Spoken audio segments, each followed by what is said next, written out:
Hey, bonjour à tous, bonjour à toutes. Vous savez, on est dans une période où les élections à la Fédération camerounaise de football arrivent. Donc, il faut trouver des stratagèmes pour déstabiliser la fédération. Et j'aimerais lire de façon revisitée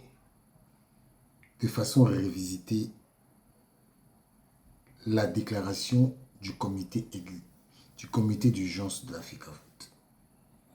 Il faut qu'on soit précis sur les mots, parce que c'est là que tout se cache. Depuis plusieurs jours, et comme il est de coutume, la Fédération camerounaise de football est la cible d'officines. Vous connaissez ce que ça veut dire les officines, non? Ce sont des cabinets où sont concoctées des stratégies malveillantes.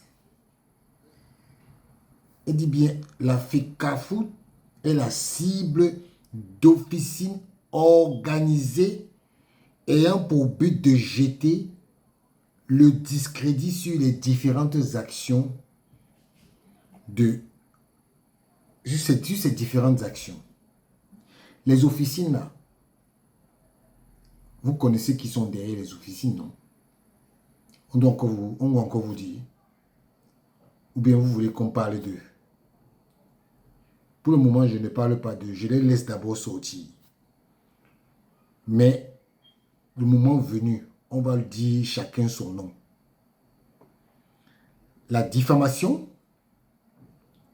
la calomnie et les insultes à l'endroit des membres du comité exécutif et particulièrement du président Eto'o sont devenus le menu quotidien d'émissions radio-télévisées et des forats des réseaux sociaux. Oui, la diffamation, la calomnie et les insultes.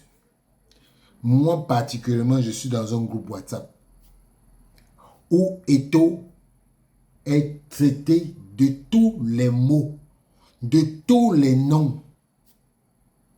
C'est le pain quotidien. Et je vous dis que ce sont les gars qui marchent avec André Onana, qui insultent Eto'o du matin jusqu'au soir.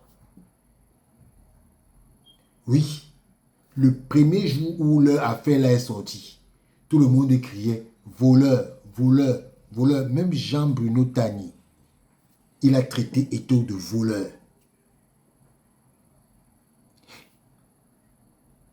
Il y a beaucoup, je vous dis que c'est une mafia organisée. Je les insulte tous les jours, ils m'insultent tous les jours. Je continue. Des documents frauduleusement obtenus ou partagés. Quand on a dit des documents frauduleusement obtenus, qu'est-ce qu'un document frauduleux? Qu'est-ce qu'un document frauduleux? C'est un document qui n'est pas vrai. Quand un objet est frauduleux, c'est un objet faux. Mais eux, ils ont entendu ça autrement. Vous savez ce qu'ils ont dit? Que la FECAFOOT avoue que les documents sont authentiques. Quelle misère morale! Quelle misère morale, les gars! Donc, un document frauduleux, c'est un document authentique. C'est pas possible. Des documents frauduleusement obtenus. Donc, c'est un vrai document obtenu. Vous n'avez pas honte. Vous n'avez pas honte. Ou partagé par des anciens employés de la fédération en violation avec leurs clauses, avec leur contrat de travail, font l'objet de débats et d'analyses avec des affirmations graves et relevant du pénal pour certains. Ouais. Il est temps que tout cela cesse. Il est temps que les responsables de cette cabale répondent de leurs actes devant les instances compétentes conformément aux lois de la République. Et c'est ça qui va se faire. Vous qui parlez beaucoup là, bientôt, vous allez passer. Vous allez passer devant les tribunaux. Vous allez dire tout ce que vous dites dans les groupes WhatsApp là. Vous allez le dire. La Fédération camerounaise de football est une association régie par des organes de gestion et différentes instances qui fonctionnent parfaitement depuis le mandat qui a été confié à l'actuel exécutif en décembre 2021. C'est ce que les gens ne veulent pas. C'est pour ça qu'il y a ces officines qui sont créées là par beaucoup de gens tapis dans l'ombre. Ils ont compris que la voie du TAS n'est plus possible. Ils ont compris ça. Maintenant, qu'est-ce qu'il faut faire? Il faut concocter des conneries.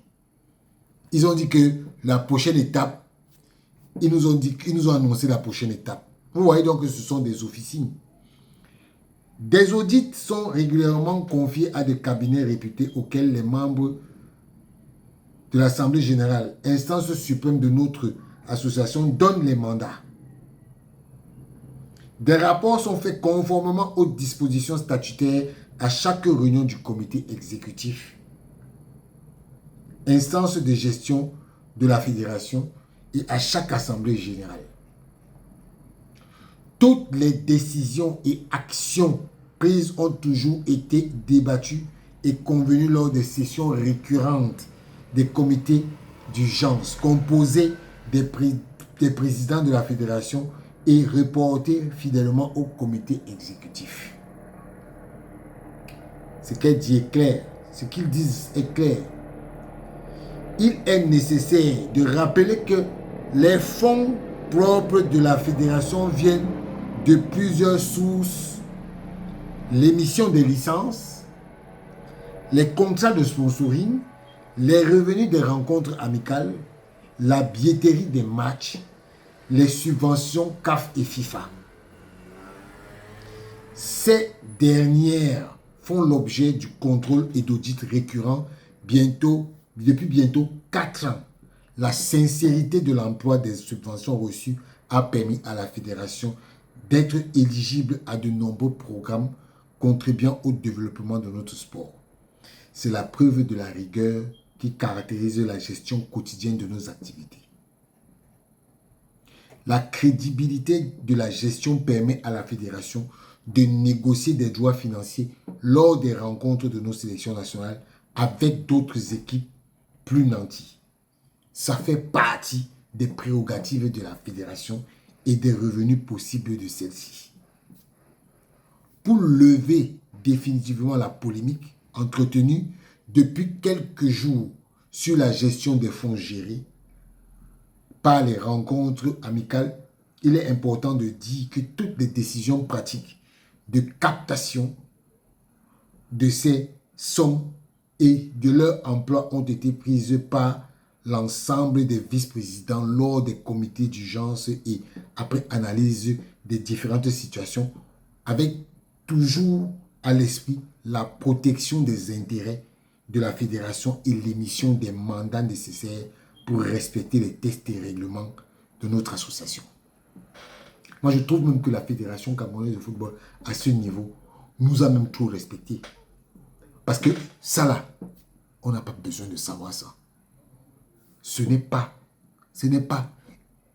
on ne doit même pas savoir ça. C'est leur cuisine interne. Vous connaissez le nombre d'agents qui rentrent à la FIFA. Vous connaissez le nombre d'agents qui rentrent à la CAF. Pourquoi le comité exécutif de la CAF ne vient pas nous dire ça? Pourtant, c'est une organisation africaine et une organisation mondiale. Pourquoi elle ne vient pas nous dire ça? Parce qu'elle ne répond qu'à ses membres. Et moi, vous et tout le peuple camerounais, vous n'êtes pas membre de l'Africa Foot. Je trouve que ce qu'il vient de dire là, ils ont même outrepassé leurs prérogatives. Il faut rappeler à ceux qui semblent éloignés de la connaissance de la gestion d'une association sportive que les fonds alloués par l'État le sont dans un cadre bien défini. Vous n'avez même pas besoin de nous dire ça. On n'est pas membre. C'est pas parce que cette fédération est tellement claire qu'ils nous disent ça. Mais ils n'ont même pas besoin de nous dire ça. Il faut rappeler aussi que les budgets soumis à l'État sont... Il faut aussi rappeler que... Attends. Il faut aussi rappeler que les budgets soumis à l'État sont appréciés par ce dernier et la décision d'accompagner financièrement ou pas une sélection nationale reste discrétionnaire. Peut-être que ce qu'on vient de dire là, vous ne comprenez pas. On dit que l'État, quand il y a des budgets qui soumettent, que la fédération soumet à l'État, c'est à l'État de décider. C'est à leur discrétion, c'est eux qui voient. C'est eux qui décident. Ils n'ont aucune obligation. L'emploi de ces différentes sommes ne saurait être le même. Donc, c'est pour vous dire que vous dites que l'État doit venir parler sur les affaires de match. L'État n'a rien à voir là. C'est-à-dire que vous dites que oh, moi les combis doivent venir auditionner. Qui auditionne l'Africa Foot va auditionner les comptes de moi les combis? Pour que moi les combis viennent auditionner les comptes que d'un match organisé par la fédération. Il est qui? Il a quelle tête? C'est la preuve que vous ne connaissez même pas comment sont régies les choses au Cameroun.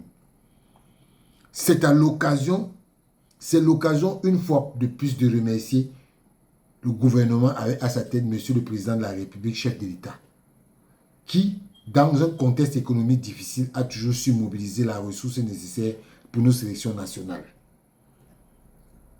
L'amour du football, bien que largement partagé par tous les Camerounais, ne saurait devenir le prétexte de tous les excès. Aucune passion ne saurait expliquer les attaques visant à salir l'honorabilité des personnes, le recours à l'insulte et à la calomnie. La Fédération camerounaise de football a des instances devant lesquelles les gestionnaires rendent compte de façon permanente. C'est à vous maintenant qu'on s'adresse. Des poursuites devant les instances compétentes vont désormais être engagées de façon systématique. Donc, dès que vous faites, directement, on vous poursuit. Bien que la judiciarisation contrevienne à notre engagement de régler les problèmes de la famille du football camerounais en dehors des cours et tribunaux, nous y sommes contraints. Cette succession de cabales méticuleusement organisée et financée doit cesser. Vous êtes avertis. Vous avez dit que vous avez d'autres dossiers, non? On attend les dossiers là. Chacune de ces personnes œuvrant dans la destruction du football devra désormais assumer ses actes en toute responsabilité conformément à la loi. On va vous pêcher de là où vous êtes.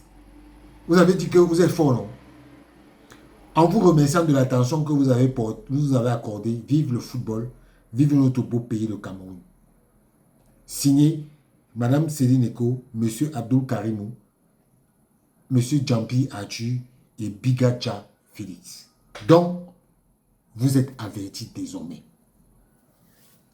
Et je vous annonce que la Fédération camerounaise de football a décidé que même dans les groupes WhatsApp, il y aura des gens qui vont faire des captures d'écran. Comme vous avez les grosses couilles là, insultez encore le président de la fédération dans les groupes WhatsApp. Insultez. Vous êtes fort, non? Insultez. Ciao.